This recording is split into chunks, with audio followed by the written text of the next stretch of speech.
What's up, everybody? We're back with another episode. This is a special one where today we're going to start our all-time fantasy draft series.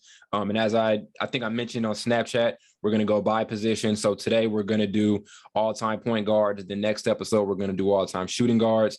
Then episode after that, we're going to do all-time small forwards, then power forwards, and then centers. And the last episode is going to be a straight up all-time draft, and we'll get more into the details of it as we move on with this episode, but I'm very excited to get that started, and I think it's a great opportunity for us to show off our knowledge of NBA history. I think that's going to be really fun to see, who picks who and all of that and their reasoning behind it. But we'll get into it as the episode moves along. But as I say always, if you're watching this on YouTube, make sure to like and subscribe. If you're listening to us on Apple Podcasts or Spotify, which is the link for that is in the description, make sure you download us. And if you're listening to us on Apple, make sure you leave us a review as well and follow us there too. And follow us on our socials. All of that is going to be linked in the description. And it's all there for you. So guys, continue to show your support. Full episodes are going to be back on YouTube. Just letting you know too, after a short hiatus. So yeah, that's all I've got as far as the housekeeping stuff. We're going to get to our regularly scheduled program and answer some of y'all questions. So I will let Carl take it away for us. All right. So people, today, first question for you all is from Stale, from Snapchat, of course. He basically wants to know who is the next superstar to win a ring. Yeah. Who's the next superstar? I think it's either going to come down to Russ or Harden. You look at their situations right now, both being on dominant teams, both being on teams that have multiple superstar level players.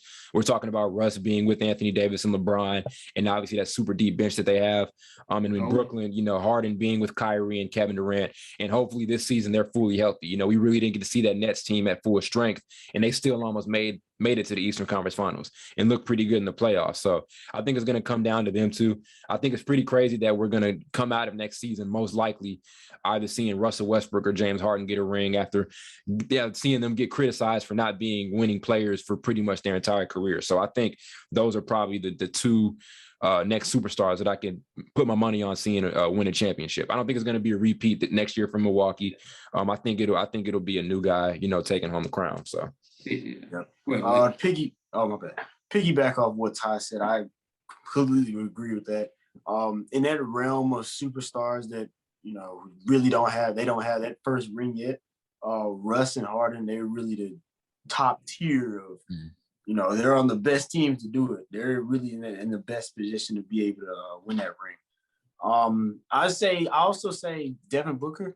Mm-hmm. I know that Phoenix Suns team, they were really, really young. One thing I noticed, that was a young team. I don't think, looking back on that finals against the Bucks, I really don't think they were prepared for that. I think it kind of happened a little all too fast. You see all the injuries. I don't know if they really expected to get that far, but they did.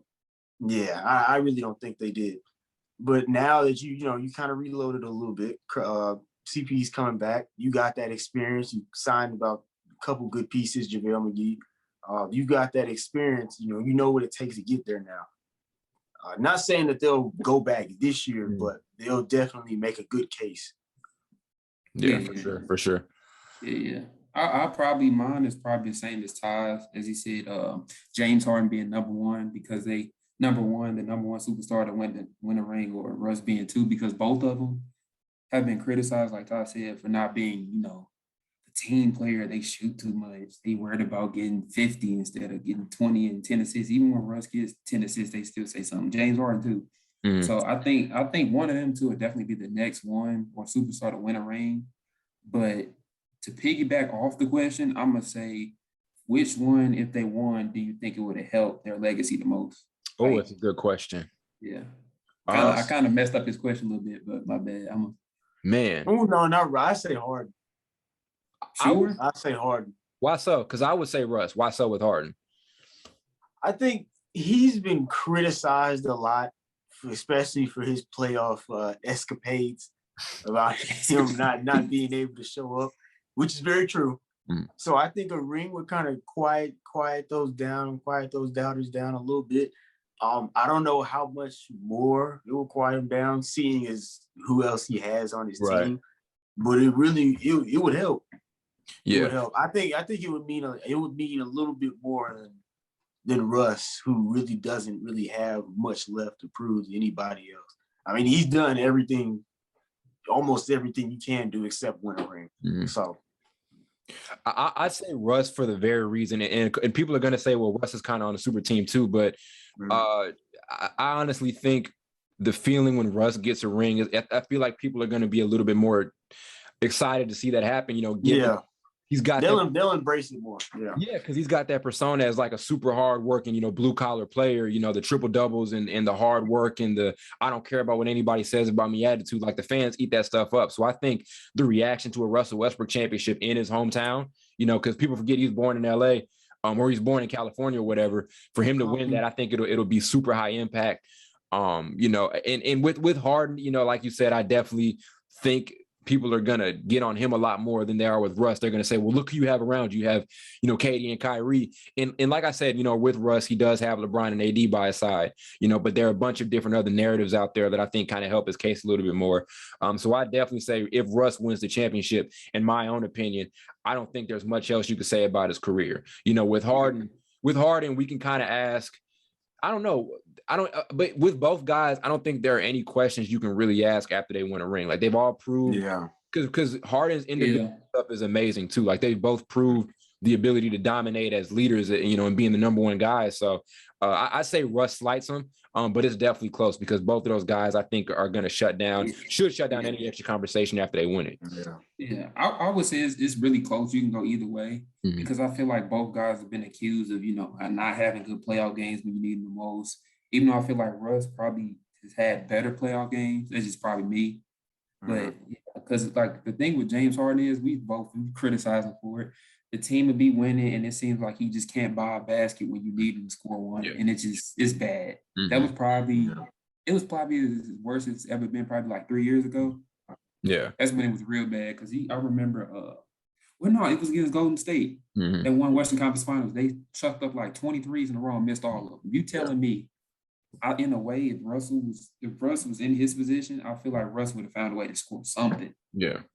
Do you think so in that position? No, yeah, I agree, and I think Harden's playoff meltdowns definitely kind of outweigh Westbrook's. Like, the Westbrook has some bad ones. Like you're thinking about the Portland one.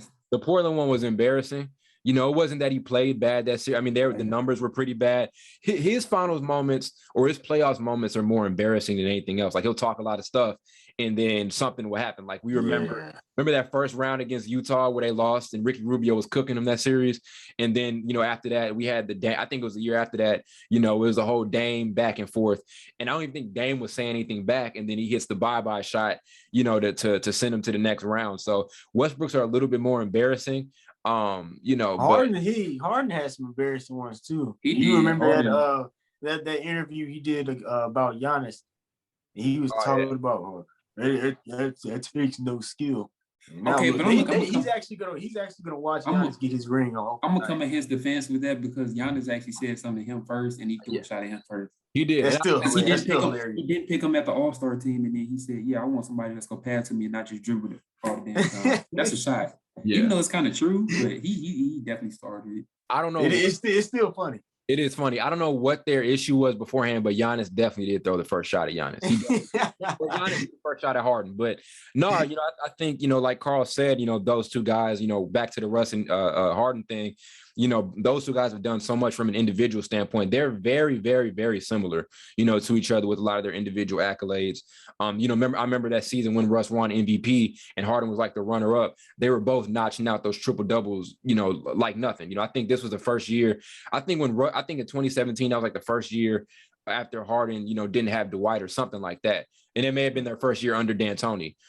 So I think their legacies are very similar and in tune with each other. So, as Carl mentioned, it's going to be very, very close, but I think Russell will slide him a little bit, just given the point that he's from LA, and I think he's more of a fan favorite relative to Harden.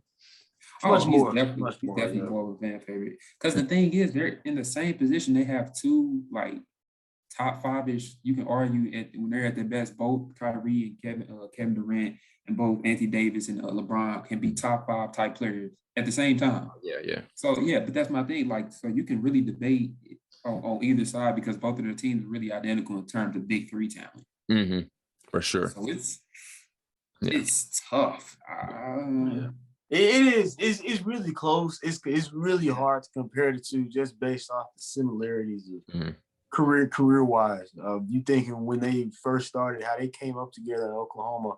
That's true. And then how their career pathways kind of split, and now they're kind of coming back together. Yeah. I mean, similarity wise, it's really come full circle. It's crazy. It's crazy. They even played with each other. People honestly forget. Yeah. They were like, let me see. Russell was probably like 23 and James Harden was like 22, 24. Like he was older than him, but he's been in the league for a few years. But I asked this dude, like, do you trust Tom asked Ty specifically, do you trust Russ more than James Harden? In terms of just like win like, clutch moments. Like that's who do you trust? That's a hard question. I'd say Russ because I think his I don't know because Harden can shoot way better than him. If you Ty, okay. I'm taking Russ. If you needed somebody to hit a game winner, who are you taking? I mean, I'm into hit a game winner. I'm taking Harden. But if we're talking playoffs, like what am I going off of right now? Okay, yeah, I give you some. My bad. Yeah, give him a scenario. Finals, biggest stage, biggest stage, lights on, lights bright, in your face. Talking last night, it's Harden. Okay, yeah, that's basically what I'm saying. Like you down 2, you need somebody to make you a bucket, or not even down 2, you just down. Period. Yeah, you need a shot to win. It can be a 2 or 3. You would take Harden. I'm taking Harden, but I will say this: people sleep on prime Russ and how clutch he was. Like Russ, best year, he was the clutchest player in the NBA by far. By far. Yeah, I'm not necessarily saying like now, but I'm saying when both are at their best. That's a better question. When both are at their best. Both are at their best. Harden slices them. Both. Okay. Yeah. That's same with you, Blake. Yeah, I agree. I take Harden. Well, I won't say all day, but I'll take Harden. Take Harden. Yeah. That boy Harden got that nice travel step. It's not said travel. That step back is a travel. Yeah. It's so bad. 7 foot step back. He steps back and it's like 4 steps easily. But NBA needs to do something about that. Yeah, they're gonna take care of that for sure. But that was a really good question. We made. I remember a couple years ago. I remember this. I used to complain all the time about how I used to get them foul calls. It irritated me so much. Yeah. And I told him, I said, I know why he's not doing as well in the playoffs. They don't give him some of the foul calls. Oh yeah, that might be true. It's true. That was that was kind of Embiid's issue too. Like Embiid, he still does it. It annoys me. He just hunts fouls all night, and that's like you're never. I tell him this: play ball. This play ball, dude. Because you're gonna end up in a situation to where you just that's what happens is you do just hunt for fouls all the time instead of try to, play to win. Play the game, dude. Because you're not always gonna get those foul calls. But we sound like some old heads, man. But it's true. It's true. We do sound play ball. Yeah. But that was a really good question. We made like 15 other questions out of that, and I liked it a lot. Very, very good question. Yeah, I had to. No, but the next question is from Kyle McBride on Snapchat. What's up, Kyle? And he wants, Kyle. He wants to know where do you rank these 3 teams that are currently rebuilding right now? So I'm not naming them out. I'm just naming the teams. Like, where would you rank them within the rebuilds? Rockets, Pistons, and Kings. Where would you rank their rebuilding? Well, the Kings are in terms of Kings. Kings like in terms of best to worst, or worst to best, however you want to do it. Yeah, well, I'll put the Rock. Oh, go ahead. Oh, my bad, Ty. You want to go ahead? No, you can go ahead. I'm good. It's kind of easy for me. I may be a little biased, but I'll put the Rockets first, Pistons second, and Kings, of course, last. Yeah. Just based off of we had made a tweet, I think a couple weeks ago, that the Rockets really achieved like 4 seasons of tanking in one draft. Yeah. You get that many pieces in one draft. You've got 4 players, 2 of them that really, I almost say 2 that can be a cornerstone. At least they can score. Yeah, they can score. You got a project in Sangoon, and I'm not even going to attempt to say the other dude's name because I know I'm going to get it wrong. Who's man? You all know, they know who I'm talking about. Yeah. Yeah. I think it's just too much. You combining that, just like how I said when I was talking about they could sneak into that playoff spot. combining that youthful energy with that the veterans that's already there, especially with Kevin Porter Jr. too. Yeah. He's not a veteran, but We didn't even especially with him. Yeah, especially with him, that's a great team. That's almost a playoff ready team. Would you say they're probably the best in terms of rebounding because they have like a lot of wings that can score in a way? I mean, /wings, perimeter players. Yeah, but I mean, with that, yeah, I'd say they are.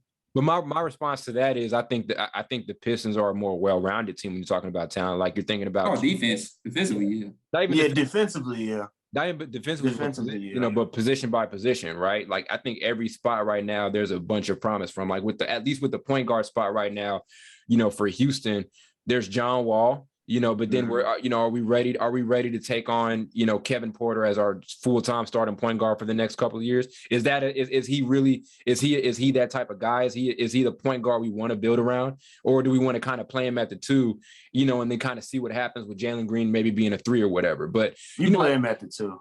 Yeah, like I think position by position, I like what Detroit has a lot better. Like you're talking about Killian and Cade, that being a really interchangeable backcourt, and the defensive upside of those 2 guys too is something to watch. Then you got Sadiq Bey, who's another really good 2-way player. Then you've got you know, Isaiah Stewart and Jeremy Grant, who's not really a young guy, but he's still a part of that rebuild. I just think they're a more well-rounded team. But you know, we ain't going to see eye to eye and say Sacramento is going to be last, even though Sacramento hasn't done horribly in terms of drafting at all. They got off night. On these. Yeah, you got off night, you know, and my only question with him is how are we going to use him? You know, and we may see a thing like we saw with OKC a couple years back where there's a 3-point guard lineup, and we've seen that work. A lot of teams are kind of deploying that in the NBA today. So, you know, even though we have Sacramento ranked last, this isn't to say they've done a bad job of drafting. They just got Therese Halliburton last season, and Therese Halliburton was like 3rd in Rookie of the Year rankings. So, yeah, I mean, I think I've got Detroit. I can definitely see the Houston thing, but I think Sacramento's probably that last team. But I think all 3 are on a pretty good track, and I actually think Sacramento can surprise some people and be a little competitive next season. I think it could definitely happen.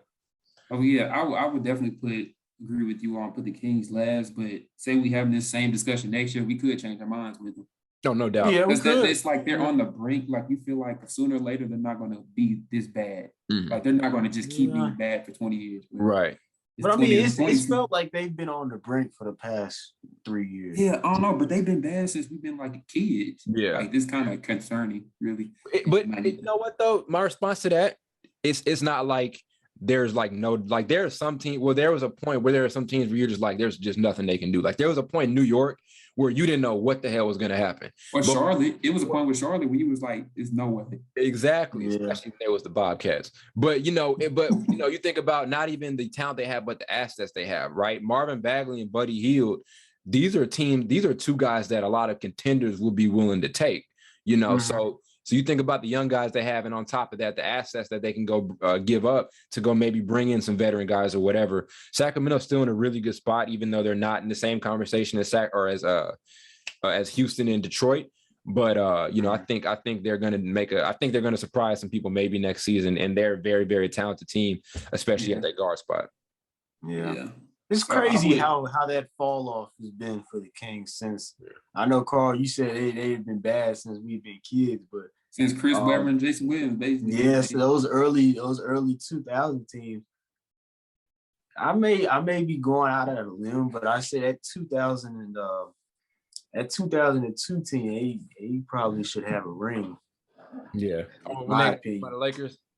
Yeah, that rigged that. There's some video clips out there that Todd pointed out to me that I didn't know about. It's some footage. I believe they should have a ring. I think that really contributed to the fall off.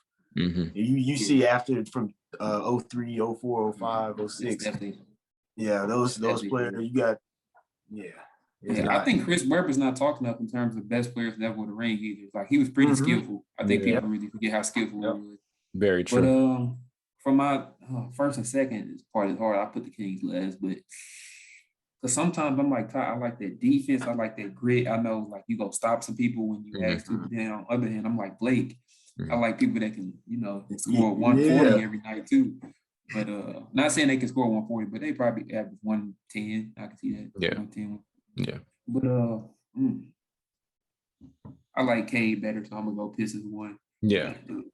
It kind of feels like to me that the Rockets are starting. I hope they're not, but with the players they got, it kind of feels like they're starting to go back to that ISO ball kind of mentality. Oh, they are. They're not passing. There's no real. The only if they try to get rid of John Wall contract by some way, that's the only hope they had of a point guard. Mm-hmm. Yeah. None of them dudes on that team are point guard. They all shooting guard. Unless ISO guards. Yeah. Unless KPJ, ISO, Jalen Green, all them shooting guards, bro. Yeah, man. Unless Kevin Porter takes a major, and who knows what he can do. You know, like we saw him make a major leap from his first season to his second after a lot of BS happening, you know, behind the scenes. So maybe he does make that next step, and maybe he can come in next season and average like up to 7-8 assists a game. I'm not sure what he averaged right now off the top of my head, but 3 4. I think it's not even 3 or 4. Yeah. And also this too, like he got some reps at point guard. Like it wasn't like he spent the entire season as their starting point guard. So maybe he can take that leap, and he's definitely got the work ethic. You're talking about a guy who went through a lot of different stuff. And so for him to come out of last season after everything, he started off the season being like, you know, people had a perception about him that he was this angry dude and all of that stuff. And he was a locker room X, Y, and Z. And now he comes out of the season being one of the more exciting young players in the NBA.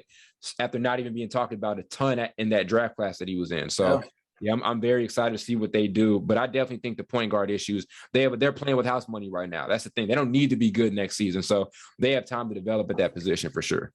Yeah, man. They're gonna be good in 2 years, I feel like, just like that. Yeah. My thing is I'm so frustrated because I thought when that trade happened with James Harden, they got Karis LeVert. Yeah. Oh my gosh, I was so mad, but I thought they did. It was like a 3-teamer. Yeah, they did. They messed up the information for it because at first they said he got him, and then they like switched it around. Yeah, true.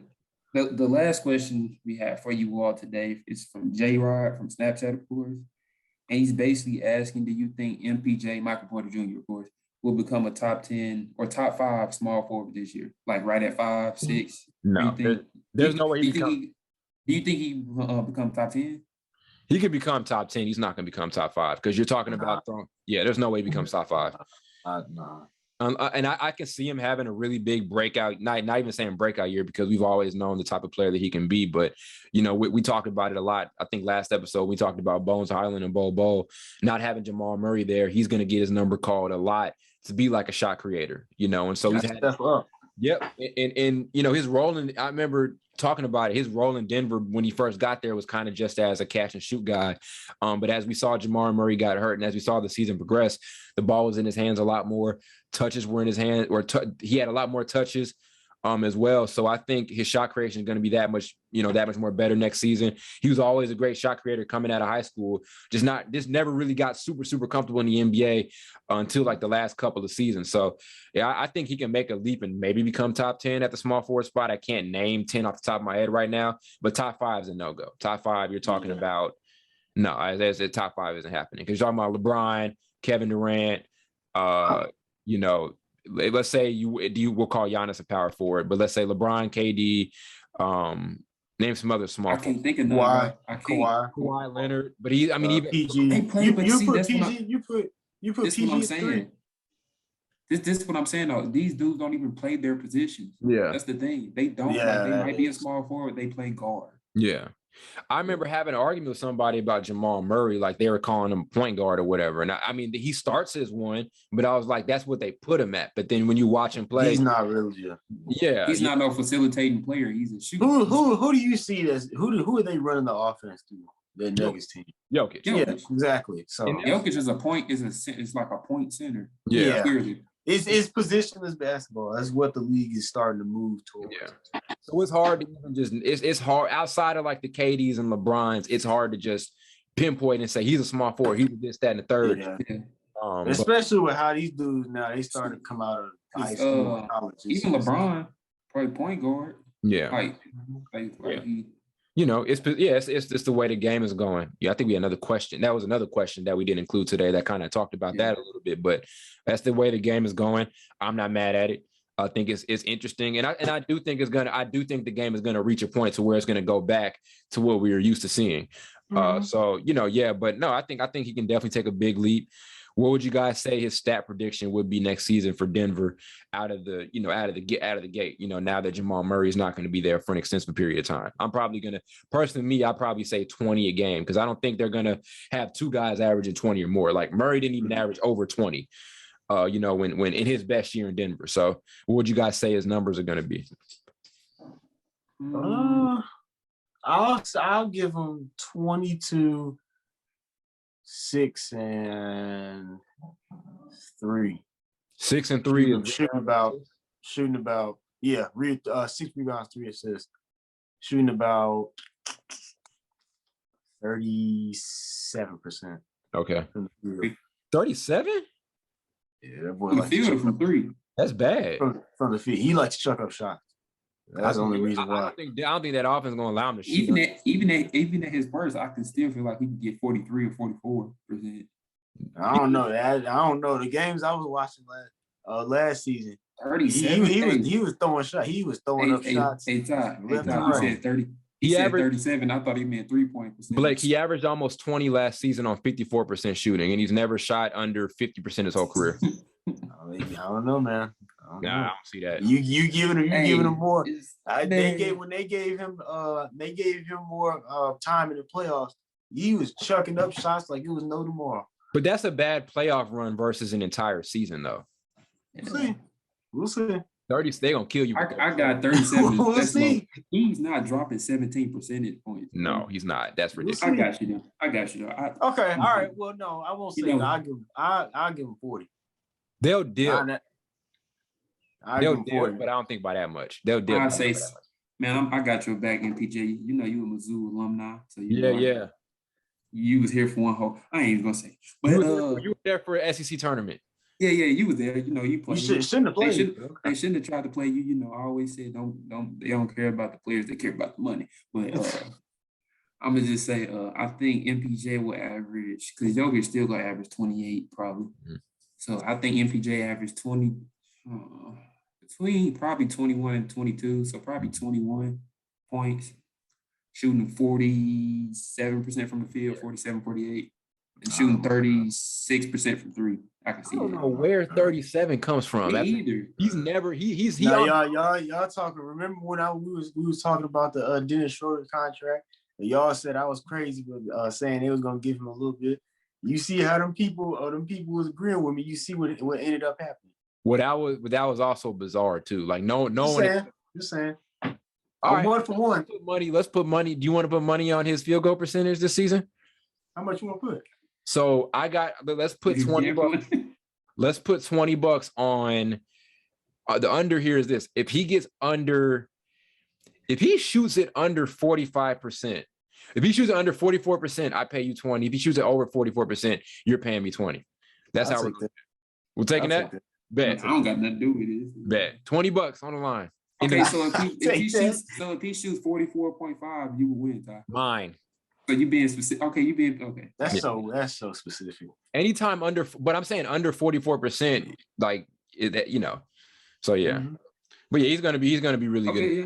I don't know about top 5. Yeah, he'll do well. He'll do well. Yeah, Dark Horse All-Star. I agree with that. In the West, it'll be tough, but he ain't making All-Star team in the West. I said Dark Horse. Like I know, but I can't unless somebody gets hurt. I know this. Yeah, no. Yeah. He'll be a snub. He's gonna be one of them dudes we talk about as a snub for sure. Devin Booker be getting snubbed like ain't nothing. I know he made it, but he only made it because people got hurt. That's some bullshit. Very true. That is true. Yeah, but I got him. I said 21 points. I got him at 6. He can snag some rebounds, bro. He can. 6'10". Was he 6'10"? Mm-hmm. 16. Yeah, so I give him 7 rebounds and 4 assists. I also really want to see him make strides defensively too. Like that's one very. He has the body for it. His offensive game is like there's not much you can say about his offensive game, right now. But defensively, there's a lot of work that needs to be done. He'll fall asleep a lot of times and he'll let guys go, and as Carl mentioned, for him to have that body, for him to be that lanky, and he's he looks like a strong dude. Like he looks like one of them skinny dudes that can muscle you a little bit. So for him to not be good defensively, I think he needs to make have a lot of growth on that end. So I think that's what I'm really looking at with MPJ next season, because he's bad defensively. It's not like there's upside. there's upside, but he's bad on that end. So I really want to see him go there. There's dudes that aren't as like physically blessed as him that plays better defense than him. Right. That's kind of embarrassing. Well, that all comes down to do you like really, plays play better defense than him, bro. Yeah. It comes down to effort sometimes, I think. It's kind of our generation. They don't just like to score. They don't really want to play defense a lot. It's more players that don't play defense that do. I feel like nowadays. I don't know. I mean, that's true. But I think that's kind of that era is kind of coming to an end. You know, like I said, you talk about this draft and you talk about you talk about what GMs are valuing. GMs are valuing dudes who can play defense. Like we are seeing dudes get picked higher right now we're seeing dudes get picked top 5 just because of their defensive upside. And then GMs are praying that they'll just get better offensively. So I think that part of the game is going away. Where I definitely think defense is valued right now as far as picking up younger guys. And even just in trades or in free agency, you want those 3-and-D players to complement your stars or whatever. So I think that era is kind of coming to an end. I think guys are valuing that, playing on that end. A lot of people talk about defense. A lot of people pay attention to defense. So, I mean, even the defensive player of the year conversation at one point was more popular than the MVP conversation this season. Like I remember people debating Ben Simmons, Rudy Gobert, and whoever else, Miles Turner, the entire season for defensive player of the year, more than people were talking about Jokic versus Embiid.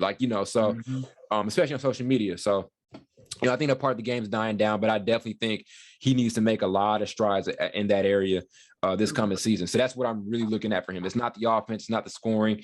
I can give a damn if he averages 25. I want to see what he does defensively, and I think that's the big, emphasis point for him going into next year. Just give me 1.5 steals. Give me that. Give me a steal. One steal, because he's lanky. He's capable. He's capable. Yeah. He definitely is. It'd be different if he wasn't, but he clearly is. Give me a steal and a half and a block and a half. Give me that. That may be too much. I don't know if that's too much to ask, but give me those numbers. Hopefully. Give me 5 blocks. No, I'm just playing. Give me a block. Give me something, man. So great questions. Keep sending those in because we love them. We got a lot of great conversations out of it. Now we're going to move into our fantasy draft. So as I said, today we're going to do all-time point guards. We have a pool of 45 point guards, 15 each. We're going to go snake draft. So Blake is going to get the first overall pick. I will get the second overall pick. Carl gets third. Then it'll go back to Carl. Then it'll go back to Blake. Then it'll go back to me, and then so on and so forth with that. And then we'll go all the way to everybody is the whole pool is emptied out. And I'm going to mark off names as you guys go along. Okay, cool. All right, cool. We're going to do this today. Then I mentioned shooting guard, small forwards, all of that. And then the last episode of this series is going to be a straightforward all-time draft regardless of position. So with that, be a little bit more mindful of we'll get to that when we get there. But we're going to start off with the point guards today. Let's show off our NBA knowledge. And then the criteria is a little bit different. It could kind of be your own criteria. I'm going to look a little bit more at skill because there are some dudes who have much better career resumes that I'm just not going to pick over a guy who probably made like 5 all-star teams, but he was just a better player, comparing them player to player. So your criteria is up to you 100%. So yeah, that's what I've got. Do you guys have any questions? Are we ready to get right into this? I'm ready. We just straight 15 hoopers. Straight 15. Now, everybody got the sheet up? Yep. Perfect. Okay. So with the first overall pick, Blake Roberson, who are you picking? I'm picking. This shouldn't be no guessing or nothing. I'm picking Magic. Going Magic? Yeah, greatest point guard of all time. Most entertaining. Most entertaining. Yeah. I don't do is what else can I say about him? 5 championships. Hall of Famer. Yeah. I didn't forget how many all-star appearances he had. Mm-hmm. Were you talking about I had an argument with a couple of friends the other day. When you're talking about someone that's 6'9", 225, 230, can defend 1 through 5, score basically anytime he wants. I won't say from anywhere, but really anytime he wants. Mm-hmm. I'll take him over really anyone else. Thing about Magic too, man, is people don't realize how he'll dominate any era. Like I honestly, and you guys, I honestly talk to people, and then I wonder how you look at Magic Johnson's game and you don't think it's translatable to the NBA today. Everything, because one of them is saying, it was like, oh, Magic, his game is boring. And I'm like, he's a fast break genius. Exactly. Everything right now is transition. And my thing is, if you think Ben Simmons, and I'm not giving Ben Simmons any flack here, but if you think Ben Simmons is an all-star, which I don't disagree with, how can you not see Magic? You do, but how can you not see Magic being a dominant player in today's game? He has better offensive game than Ben Simmons, a better scorer. Thing about the point guards in the 80s and 90s, something we're going to talk about as we move forward with this. Those guys played in a different game. So especially in the 80s and the 90s and the early 2000s, you can go look at these dudes' numbers and say, well, he averaged 18 points a game. The point guard wasn't your primary scorer. When you're talking about the thousands, it was your wings who were dominating. It was still some of your bigs. So that's something people need to realize. But Magic is a hell of a first pick. Obviously, one of the best to ever do it. And as you said, probably the most entertaining player ever, in my opinion, too. Yeah. He's the most entertaining player. Well, I wasn't. I'll say he's second best. We all know who's first. Yeah, we all know who's first. In terms of entertaining? Oh, you talking about Mike? Yeah. Okay, yeah. I'll just give my little 2 cents in, but I just think his offensive game, even though he's not known for shooting, like he can still get to the basket anytime he wants to. That's what we expected from Ben Simmons, even if he wasn't able to shoot. Mm-hmm. Be aggressive, if anything. Magic was aggressive. That's the difference between them two. And pick the spots. And grew his. I just want to point that out. And he had a jump hook. And every year, the story with Magic is he'd come in every single year with something different in his repertoire, So that's the work ethic too. So later towards the season, I remember towards the end of his career, he developed a little set shot. He did. You couldn't go under the screen on him. You couldn't go under the screen on Magic. So Blake goes Magic at 1.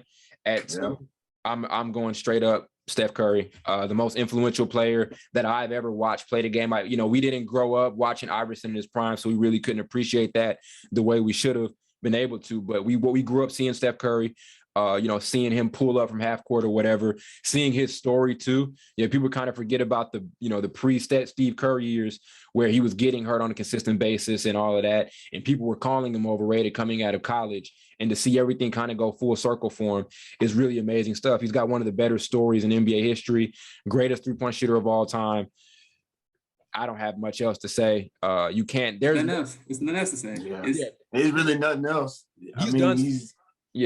He's done so much, even I can't criticize. Like, there are some stains on his resume. There's the 3-1, the 3-1 thing with Hey, forget about it. Hey, we ain't gonna talk about it. Pass that push that aside. He's a nice guy. Yeah, Curry's number 2, or my number 1 overall pick, in the number 2 overall pick so far. So, Carl, who are we taking at number Trace?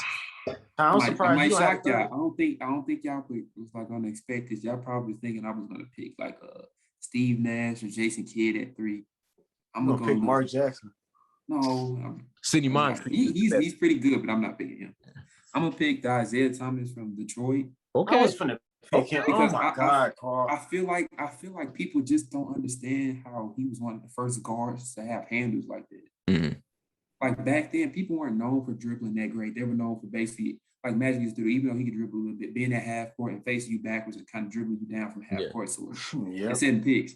But Isaiah was one of the first guards to face up, besides Pistol Pete or something, to face you up and cross you over from left to right, side to side, laterally against the court, everything like that. And he had a jumper, so he was a pretty tough guard. He played defense, bad boy Pistons, beat Mike up. I'm always gonna be a fan of them for beating up Mike. Yeah. So, you see what happened after a while though. Yeah, he caught up to him. Send them boys into retirement. Yeah, he's a winner. He's a winner too. I think people don't really pay attention to the 2 championships. And if we're gonna, give Curry his flowers for his ability to win, and Magic his, you got to talk about IT. He won back-to-back. Not a lot of point guards can say they were the best player on a back-to-back championship team. So IT is definitely one of the better ball handlers of all time. And also one of the better scorers at that point guard position for sure. So hell of a pick there. You've got the next pick here, Carl. Ain't that something? Blake gonna find him where he say it's rigged. Ain't that something, huh? Blake don't know how snake draft work. I'm playing. Ain't that something? Y'all was in cahoots. We're over there messing with the draft.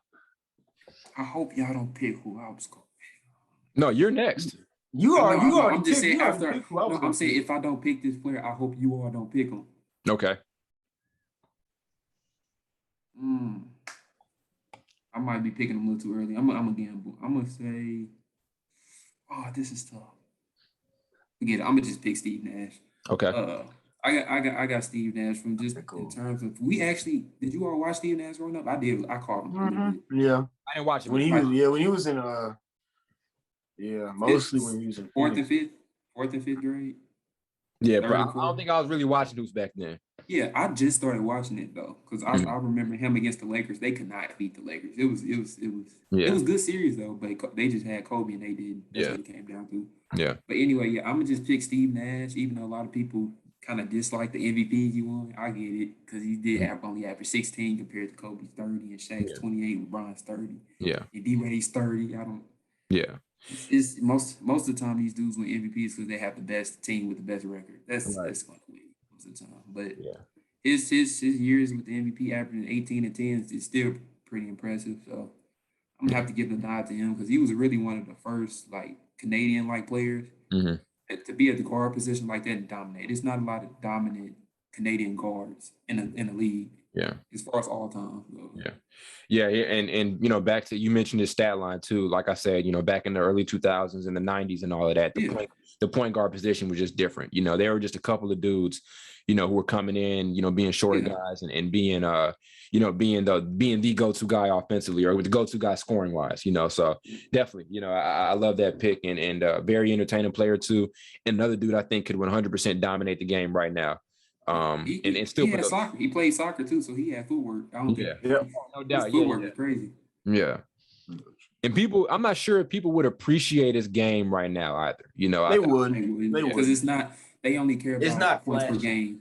They only care about the points per game. Yeah, because him averaging 18 and 10 or 20 and 10 back then is equivalent to dudes averaging 27 points now. That's how great that is. Somebody averaged 27 points now. That's pretty good. That's good. But 20 and 10 back in 2005 when they were playing defense. Yeah. Right. Hand checking, all that stuff. I'm not sure they're hand checking back. They were a little bit. Yeah. All right, Blake, you now have the next pick. So far, I've got Curry. Blake's got Magic. Carl's got Steve Nash and Isaiah Thomas. Who are you taking up next here, Blake? Please don't take him, Blake. I know, Carl. Yeah, I know. He's doing it. I don't even know who Carl wants to pick. I know exactly what you're talking about. I know. Dude, who? We can't tell you because if he did, you would do it. Yeah, just make your pick. Oh man. Now you gonna try to you said what, Carl? Now you gonna try to guess which one I'm gonna pick, and then you go pick. No, I was just gonna go originally. I'm gonna go with Oscar Robertson. Oh, your boy, the Big O. Okay. Modern. Well, I won't say modern day, but Russ before Russ. I think people really. You don't like it, Ty? People just say that because they both average triple doubles. There is no. Oscar Robertson and Russell Westbrook are two completely different players. I don't agree. No. Go ahead, say what you're saying. I mean, personally, when I say Russ before Russ, I say loosely based off of skill, but just when you think of guards averaging, okay, this is the 70s and the early 80s. Fair. What other guards, other than Jerry West, but he wasn't doing what the Big O was doing. What other guards in that era was putting up those kind of numbers? I mean, that's fair. I'm just saying, when people say, I don't know, when you say Russ before Russ, what I'm thinking is, I understand what you're saying. I was thinking athleticism and just always playing hard. Because I'd say Russ before. When I think somebody before somebody, I'm thinking Penny Hardaway was. Penny is more of a. Yeah. Or Rod Strickland was Kyrie before Kyrie. That's what I'm thinking. But I see where you're coming from. We didn't see a point guard. I mean, it's loosely based off of skill, but more so just based off of what he did in that era. Right. Whereas you really didn't see we really discredit that 60s, 70s era of basketball just because of the way they played. It was on like 18. I think people our age really think the league started after about 85, 86, 87, maybe earlier than that, 90s. For some, 2013. Exactly. So what about now? So I mean, we really don't pay homage to those, those old school guys, such as a Jerry West or a Bob Cousy or Sidney Moncrief. Sidney Moncrief, boy. Yep. But he getting down. No, that's a very good point. I definitely agree. So you say you're going Big O at your second pick. Yep. At my third pick, or my don't do it. At my second pick, I am going to go with Come on, Ty. Damn. Come on, Ty. At my second pick, I'm going with one of the most skilled point guards of all time. His prime cut short. Carl finna start crying. I'm going with Penny Hardaway. Is that the one, Carl? It's one of them. Okay, I'm going with Penny Hardaway. Yeah. Well, literally. I didn't want to pick him so early, bro, because that's too early. No, but literally, and this is kind of the thing where it's resume versus just player to player, but his resume doesn't really stack up against a lot of guards on this list, like a Chris Paul or like a we have not picked Stockton yet, like a Stockton or whatever. Chill out. Yeah, but if we're talking just raw skill and ability, Penny's upside was a Magic Johnson with a more advanced scoring game, and a more athletic version of Magic. The passing was very similar. I think the handle was a lot better. The athleticism was a lot better. I think the range on his jumper was better. And he was another one of those guys you talk about, just, some of the most entertaining players of all time. He's up there in that conversation. And people forget those years where Jordan wasn't in the league, people were saying this is Penny's league. So yeah, I mean, people kind of forget that prime. It was cut extremely, extremely short, but I think he's one of our favorite players of all time collectively. Sure. Blake, no. He has one of the most iconic Nike basketball shoes of all time. The foams. You can find the foams in any local gas station. You see them hood dudes wearing them foams. You better run. Yeah, foams, trues, and some foams. Yeah. But yeah, I definitely agree. Penny Hardaway. Oh God, I compare him to Russell in terms of just being athletic like that, bro. He was Russell with a better jumper. I keep telling people. That. Oh yeah, taller too, but for sure. More handles. He had that one move we ain't gonna talk about. I've never seen a move like that in my life. Yeah. But, I agree. You're next. I think your Carl's next here. Yeah, Carl's next. All right, Carl. I don't want to pick him so early, bro.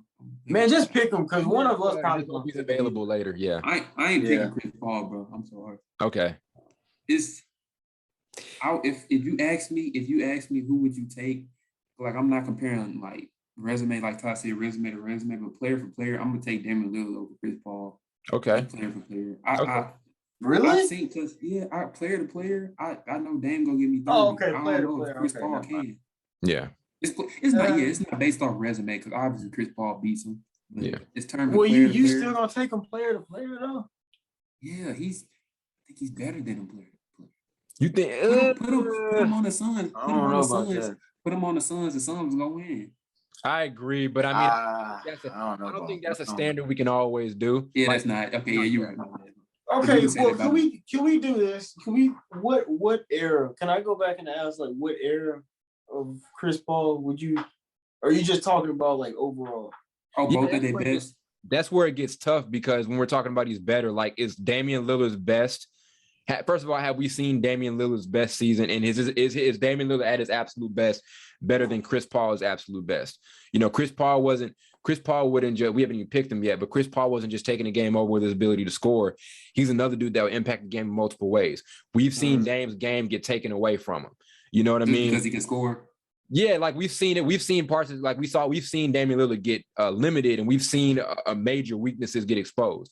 We haven't flame outs, whatever. Yeah, exactly. He's known for his flame outs, and no insult to him at all, but Chris Paul's had some of the times too. We didn't see him kind of. Sometimes we want him to show up. He has shown up in big moments, but also he has now. He has. Also, he's hidden under the bed in them too. Yeah, I don't know. It's a couple. I mean, it's your team, so if you're going with him over him, I can. Go ahead, Carl. Yeah. I was gonna pick Rondo. I'm just playing. Yeah, you got another pick, so you may as well. Let's see what you do with this one. Oh, I got another back-to-back pick. Yeah, you got back-to-back. You're snaking. We're okay, snaking. my bad. You're right. Man, you know what? I'm gonna make up for my. I'm picking Chris Paul next. Okay. I can't lose. Why would you? I can't lose. I got Dame, Chris Paul, Isaiah Thomas, and Steve Nash. That's beautiful. That's some beautiful basketball. I'm starting to think this is rigged. Okay. Oh, here we go. Sorry. Who's your next pick, Blake? I think I'm going to Russ, my next pick. Okay. Best available. We literally just spent like, 15, 20 minutes talking about him earlier. Mm-hmm. Obviously one of the greatest to ever do it. Mm-hmm. He speaks for himself. All right. I'm going to go with, try to speed it up just a little bit. I'm going to go with Kidd or Stockton. Stockton, bro. Steve Blake. I'm actually going to go with Stockton, and I'm going to say why. Steve Blake. Steve Blake. I'm going to go with Stockton. He said Steve Blake. That's the best Laker. That was the basically Steve Blake is the Alex Caruso. The Lakers had some of the best like under 10 point per game point guards ever. Like they had Steve, but no. Stockton, I think not enough is said about his resume. All-time leader in steals, all-time leader in assists. But it's not those things that's the most impressive to me about Stockton. It's also his durability. We talk about, with LeBron is his durability, but with Stockton being a smaller guard and being a guy who was very physical and being a guy who was getting punished when he went to the basket a lot physically. For him to be that durable and for him to not miss a substantial amount of games over the course of his career for such a long time of playing, it's unreal stuff. So, just for that and his toughness, I'm going to go ahead and pick Stockton, I think, as my third overall pick. Okay. Let's go. Come on, Carl. I know who I'm going to pick. I can't believe y'all ain't picked Kidd yet, bro. You going with Kidd? That's Ty's guy. That's time. People forget Kidd made some magic like passes in his career. It was ridiculous. Also a triple double machine too. He was. He was definitely like before LeBron and Russ was doing triple doubles. Jason Kidd was doing it at the point guard position, which is kind of crazy. You like, well, how tall is he? 6'2", 6'3"? Yeah. He's probably 6'3", and you're getting like double-digit rebounds. Mm-hmm. That's kind of crazy. And then this is what I respect about his game the most. He came into the league. They call him no J for no jumper. That's what they used to call him. Yeah. And later towards the years, he developed a jumper. It was deadly three-pointer. Yeah. I know because the Mavs beat the Heat. Yeah. So. Underrated defender too. Well. He can clamp you. Yeah. Yeah. So yeah, definitely. Jason Kidd is your. All right. So you got another pick right up here. So who are you going with? Choose wisely, Carl. I got it. I pray you don't choose what I'm about to choose. I know my next pick. You know your next pick? Yeah. You're gonna pick Mark Price. No, I got Kyrie. You got Kyrie. Oh my God, Carl. I got Kyrie. Yeah, that's my boy. That's my boy right there. At the end of the day, nobody has. See, people get it mixed up. They say Allen Iverson has better handles than Kyrie. That is so not true. Mm-hmm. It's better. He has a better crossover. Those are two different things. Kyrie's got crossover and handles. That's what I'm saying. Ever on the planet, only one that can compete with him is Curly Neal, and that's bad. Curly Neal, stupid. But yeah, I think people get it like mixed up because he's been. Bad thing about Kyrie's career you can say so far, he's been hurt a lot of times. Yeah. When you think he's going to win a championship, like you go against Golden State the first try when LeBron came back, he broke his kneecap. Next year he comes back, he was healthy, he wins. Next year he comes back, they just lost to a better team twice anyway. But then he went to Boston. He could have probably beat LeBron in the Eastern Conference Finals. That team was good. Yeah. Got hurt. Went to Nets. Got hurt the first season. Second season got hurt again. So he just had bad luck. But I think all in all, as far as like skill, like I said earlier, he's definitely a top 5 talent dude of all time as far as footwork, turnaround. He's hitting turnaround jumpers as a like undersized, technically like point guard. 6'2". Yeah, I honestly think he's the most offensively skilled point guard. I think he's the most skilled point guard of all time, in my opinion. Yeah, we're talking just offensive skill and ability. I think he's the best ever. So you're going with Kyrie. Okay. My team better than y'all, bro. I just It may be. It may just be. Go ahead. Let's go see what you got, Blake. Well, since Carl has stolen 2 of my picks, I'm gonna have to go with my backup plan. I'm gonna select the glove. Okay. Gary Payton. GP. Greatest defensive. What'd you say, Carl? He might be the best defender of all time. He up there. Not better than Mike, but one of the best defenders to ever play the game. People forget he can score at a high level as well. I think he averaged 24 times. He learned how to shoot. He learned how to shoot. I think so. Yeah, I think either 3 or 4 times, but yeah. Greatest defender ever, really great all-around player. The cornerstone of that Supersonics team in the 90s that just couldn't get past the goal. But he ended up getting his ring though. But hey, one of my all-time favorites. Blake, why you ain't telling about his another iconic shoe? The glove shoe was iconic for a second. Oh yeah, I remember that. He used to wear the glove. It's for people who don't know, it's a Nike shoe with a rubber, like kind of a rubber. It's got the strap over the shoe. It's kind of. I might actually, invest in some. I just thought about that. I like those. I like them. All right, my next pick. I'm actually gonna go with Tony Parker. Tony Parker. Very underrated point guard. I just had a conversation with somebody on Snapchat about Tony Parker, but multiple time NBA champion. The craziest stat about him is I don't remember he had consecutive years where he led the NBA in scoring in the paint in a big man dominated area. Spin move. That's spin move, definitely. That statistic is one of the craziest point guard statistics ever. For him to, in a time where Shaq was in his prime, or maybe just outside of his prime, but still in a point to where he was the best big man in the league and all of that, for him to dominate the paint like that in a very physical game, like that to me is one of the most unreal numbers you'll ever see. There's a bunch of unreal ones that I've been told, but that's one of the more unreal ones ever, considering how how small he is, and he's not the most physically, dominant dude ever, So Tony Parker, Tony Parker would be my guy. Tony Parker's my next pick. Who you try to speed it? Which I'm laughing at this list, and I saw Fat left. Yeah, somebody will have to get him. Yeah, I ain't picking. Yeah. Derrick Rose, baby. All righty. Give me Derrick Rose in his prime. Derrick Rose in his prime. Okay. Let me select him here. All right. Why? Oh, wait. Oh, hold on. No. You can't. No, you can't go back. Okay, my bad. No, you can't go back and repick. My bad. You're right. I'm gonna stick with him, even though he should have won an MVP in 2000. Okay. Whatever. LeBron James Justice Coalition. I'm just saying he averaged 23 points right there. He averaged 23 points and LeBron averaged 28. I'm not gonna make sense. But yeah, he speak was people in middle school, talking speak for him. We was all wearing D Roses for one point. I was killing them D Roses. It was one of the coolest shoes on the block for a second. Yeah. But he learned to shoot the jumper sooner or later. His quickness, explosiveness. That's who as far as athletic ability, that's who some people compare Russ to a little bit, as far as being one of the most athletic point guards, because their games is different, of course. But as far as athleticism, they used to be pretty similar when they were at their best. Yeah. Fact. Who you got with your 2, Carl?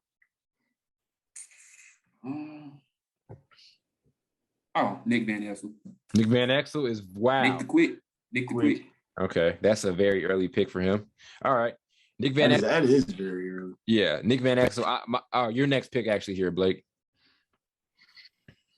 Nick Van Exel. What direction? Why are you looking at the camera like that? I'm trying to look at my draft board, see what direction I want to go. Pick Walt Frazier. I ain't picking Walt. Not yet. I think I want to go with. I'm gonna go with Baron Davis. Okay. Nice. Go with Baron Davis. Very athletic, extremely athletic. I think those early. He was fun to watch. I don't think I was. Was I born yet? Yeah, I was born yet. You were born. Those early Hornets teams. Yeah, and then him and Golden State. Yeah, I think I remember. I remember watching that a little bit. When he was Golden State. But yeah, very fun point guard. Very Yeah. fun. All right. I'm gonna go with we filled at that top. I'm gonna go with man, I'm thinking here. I'm gonna go with David Bean. I'm gonna go with Rondo. And I think the thing about Rondo is for him to still be such a valuable asset where the point guard position, he literally came in the league right at that point in time where they were making that trend, or he stayed in the league when the league was making that transition from where your point guard was your traditional sub 20 point a game type of thing to where to where now, you want your point guards averaging like 25 or over or something like that. So, I definitely think I'd take him just given how he's been able to stay relevant and continue to be a valuable asset in the NBA for all these years. Like it's been over 10 years of Rondo still being the same guy. He's adjusted his jumper and all of that, but I'm gonna pick Rondo here. All right, you're up here, Carl, with your next two. Man, I'm gonna get somebody nice. Mike killed the whole team's dream a couple times, the Cavaliers, but I'm gonna pick Mark Price. Mark Price. Mark Price. That dude used to dish out some assists. Yeah, and Like, one of the biggest jumpers ever too. Yeah, doesn't he have a 20-20 game? Yes, sure. he probably has to. He has to. It's him and the other dude from Orlando I get mixed up. You know what I'm talking about? Dude, Scott Skiles, yeah. Yeah, Scott Skiles. They're kind of similar in a way. Just Mark Price can shoot way better. Yeah. And he got beat by Mike. Yeah, did? Yeah, he did. He did. Okay. Remember he hit the shot? He hit it. He was crying too. All right. Who you got here? I go crazy buff Mike Bibby. No, you talking about steroids? That boy ain't no point guard here. Wrestler. Yeah. Mike steroid. I'm gonna go Stephon Marbury. No, Gilbert Arenas. Gilbert Arenas. Okay. Oh my God. You wanted him, Blake? Yes. Too bad. I didn't commit the name when I said. Shut up, Don. Gilbert Arenas is Agent Zero. Speak for itself. Pull up from anywhere on the court. Who'd you pick right before this, Carl? Mark You picked Mark Price. Okay, got Mark Price. All right, Blake, what we got? People forget Gilbert Arenas gave Kobe 50 one time. Yeah, he did. 60. Oh, yeah, it was 60. 60. Who you got? I'm gonna go with Mon City, Moncrief. Nice. Damn it. One of the best. Yeah. Ty, you might as well pick Dave Bean now. But you talk about very strong defensive point guards. There are a lot of like straight up lockdown point guards on this list. So I'm gonna be fine. I'm gonna be fine. I'm gonna go with Chauncey Billups next. There's still a controversy about whether or not he should be a Hall of Famer. I'm excited to see what he does with this Blazers team and what he can bring to them defensively as a coach. But I'm gonna go with him. I'm gonna go with him as my next pick here. Okay. So this is kind of like scraping the bottom of the barrel here. This is where it gets kind of weird because I know I'm gonna go. We don't know. I'm gonna go with white chocolate. Oh my God. Jason Williams. I know people don't, his stats aren't as crazy, but if you watch his highlights, dude has some of the most craziest passes, in-game passes you'll ever see. Yeah. So yeah, I'm gonna just keep it at that. Yeah. He's a great passer. Handles too. Handles crazy. Probably top 6, top 5 handles. Yep. Did you pick your second guy? Yeah, I'm thinking about it. I'd be Jason Williams. Let me see. Did we knock down that first list yet? John Paxson? Steve Franchise. Steve Franchise. Steve Franchise. Yeah, you know. What would you do? Carl, why would you? That boy used to get buckets. Yeah. And it looks like to me I'm getting buckets with my name because I'm winning. Oh, the franchise? Yeah. I am the franchise. The franchise. Who we got, Blake? Well, Carl took Steve Francis from me, so I guess I'm gonna have to go. You said what? Just stop crying. Shut up. I guess I'm gonna have to go with Kyle Lowry. Okay. Really. Shut up, Carl. Stop making fun of my picks, man. You said, ooh. I'm making fun of my picks. Very consistent. 35 years old, and he's still getting buckets. Yeah. Getting buckets. One of the most annoying players in the NBA, and I love it. Hey, Tyreek, Aside from Pat Bev. that pit bull up in Minnesota, Pat Hey, Bev. Ty. Yeah. Ty, remember when Kyle Lowry shot that game-winning shot at the side of the backboard? Come on, leave him alone. He won a ring. He won the ring. He He won the did. ring. My next pick, I'm actually gonna go with Mahmoud Abdul-Rauf. Used to be known as Chris Jackson. One of the best. People compare him or say he was Steph Curry before Steph Curry. That's very true. We didn't really see point guards catch fire from deep range like he did or before he did. Like I can't really think of any names there. Barry, I mean, he wasn't even an all-star. Like he doesn't even have. I remember we did a throwback Thursday on him back when we were doing that, and I don't think there's not a bunch of NBA accolades that he has. But it was a different game back then. And he had like other issues. Yeah, very true. And a revolutionary and a dude who sacrificed a lot and stood for what he believed in. So I'm going with What a guy. And he's killing the. I don't know if he's in the big three this year, but when he was in the big three like a year or two ago, still killing. Like this dude's. I don't know if you've seen highlights. Ridiculous. So he is my next pick. Y'all leaving the good dudes on here. Darren Williams, my next pick. Okay. Why would you do? Come. He's cutting Blake off. I gotta with the Jazz. I gotta do an investigation or something on Carl's draft. You know, I'm gonna go back to back on it too. Let me see. I'm gonna choose Mark Jackson next. Oh, I wanted Mark Jackson. Okay. So you know, Mark Jackson speak for itself. Very gritty and defend. You know, 1 through 4 probably not 5. Obviously. No, I don't know about 1 through 4. One of the better. Yeah, I don't know. You don't think he defend 1 through 4? Hell no. With all due respect, no. No. He was one of the better passes of his time, though, for sure. Great leader. I don't know about 1 through 4. And I hit that off the park. Funny. What you got, Blake? Well, Carl did it again. He stole my last 2 picks. So I'm gonna go with Mike Conley. Nice. Very consistent. Stop making fun of my picks, Carl. Very consistent since those early. Even when he was at Ohio State with Greg Oden. Mm-hmm. Real consistent, very consistent throughout his career. Question: y'all think he's a Hall of Famer? No, he can't. If not with his resume, I hate it, but not with his resume. They starting to let anybody in there. So I don't know. I'm just asking. They giving out Hall of Fame to this league. Yeah, but I ain't gonna say that. He's the people's champ, though. He's definitely the people's champ. See, the people's champ. Yeah, I like that. I like that reference, Todd. All right, let's try to speed through our picks here. So Carl, talk to me. Kevin Johnson. That's nice. I like it. And then I'm gonna pick.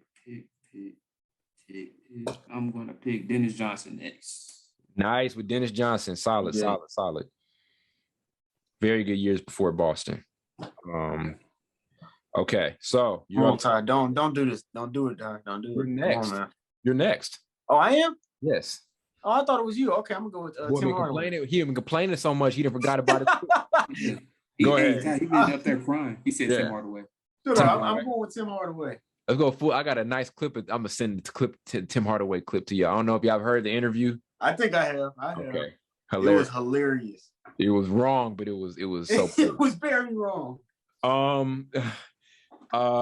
Not saying he was right. He was wrong, but he was very wrong. Yeah, I gotta see it. Horribly wrong. You haven't seen it? It was ignorant. Man, it was terrible. It was terrible. Let me go. You know you're wrong.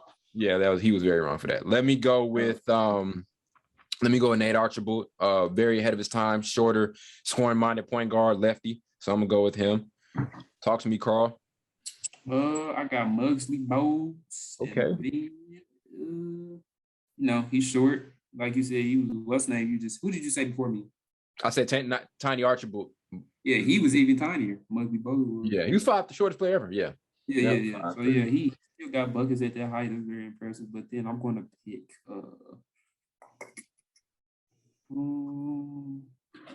Mookie Blaylock. And how you say you don't know Mookie Blaylock, do you? You don't know Mookie Blaylock, do you? That boy was cold. What was Mookie Blaylock's specialty? That spin move, boy. Yeah, he don't know Mookie Blaylock. Here you go. All right, go ahead. Who you got, Blake? I'm gonna go with Mo. A lot of these right now, we just gonna be picking them because a lot of I know y'all don't know. Man, I'm gonna go. I don't know. Some I don't know. I'm gonna go with Mo Cheeks. Mo Cheeks was okay. Mo Cheeks was Hooper. Mo Cheeks. Let me go with y'all stupid, man. This dude asked me, "Do you know his move?" I said, "Spin move." He said, "No." Spin move, boy. Girl, you should have said stiff arm, bro. Let me go with Walt Frazier for next pick. Oh, you I already know. I got Kevin Johnson and Fat Lever. Wait, did somebody Johnson. use Kevin Johnson? No one got Kevin Johnson yet. Yeah. You sure? You said I said Kevin Johnson and Fat Lever. Yep. Let me make sure record it down. Kevin Johnson. Make sure no one has Kevin. No, because somebody has Kevin. No, they said somebody said what's name, not Kevin Johnson. We said Dennis Johnson? I said Dennis Johnson. I didn't say Kevin. You did say Dennis. Let me make sure I put Dennis Johnson down for you. Okay. You said Dennis Johnson and I said Kevin Johnson and Fat Lever. Okay. All right. So Blake, how many we got left? I can't just pick them because we're gonna fill out the rest of the list. We don't have that many left. Just Lenny Wilkins, I guess. Lenny Wilkins. What was he known for? He was known for nigga. He had a mean stiff arm. Yeah, stupid. I'm gonna go with. I'm thinking of. Give me Dave Bing. Give me another scoring point guard. I'm gonna go Dave Bing. I got Did somebody pick Marbury yet? I was about to. But you just thank you, Blake. You gave his pick. Mike Bibby and Stephon Marbury. Okay. Damn, nobody picked Mike Bibby yet? Nope. Jeez. Okay, we're almost done here. Let me make sure. All right, who do we have available? I think we have. I think the only ones left. We got Alvin Robertson and Bob Alvin Robertson and can I trade my pick? No. Okay. Isaiah Thomas too, the Celtics one. Oh, we do have. Yeah. Yeah, more. I'll go with I shouldn't have said nothing. Not somebody gonna I'll go with Alvin Robertson. Okay. I'm gonna go with Bob Cousy just because of his resume. I don't think he's IT. He may. Some people are gonna hate this. I don't know who out there is a Celtics fan, but he may be the worst point guard on this list. Maybe. Ooh, I don't know about that. Skill wise. You think so? I think so. Wait, who? Bob Cousy. Okay, who's available right now? Isaiah Thomas. I just took him. And that's the last pick? Celtics. Yep, Celtics. So, though the draft is concluded, I'm going to put all this up on a graphic tomorrow. And I want you guys to rank who had the best team and all of that. I think Carl fell off, bro. I think Carl fell off a little bit. Carl fell off, man. Yeah. Oh, yeah, some haters. Yeah. Carl fell off. But we'll do this again. Next episode is going to be shooting guard. It's going to be very, very interesting seeing who picks who. There are already a lot of interesting picks today. I don't know if I want Alvin Robertson. Never mind. Yeah, he's looking up his wiki right now. Yeah. Oh my God. Yeah. No. Anyway, don't forget, guys. Make sure to like and subscribe. If you're listening to us on Apple Podcasts or Spotify, download us and continue to support us, share us. Like I said, full episodes are going to be back up on YouTube starting with this episode. And thanks for the support and continue to support us throughout. And like I said, we're going with another fantasy draft next episode. So please be there and give your reactions to this one. Yep.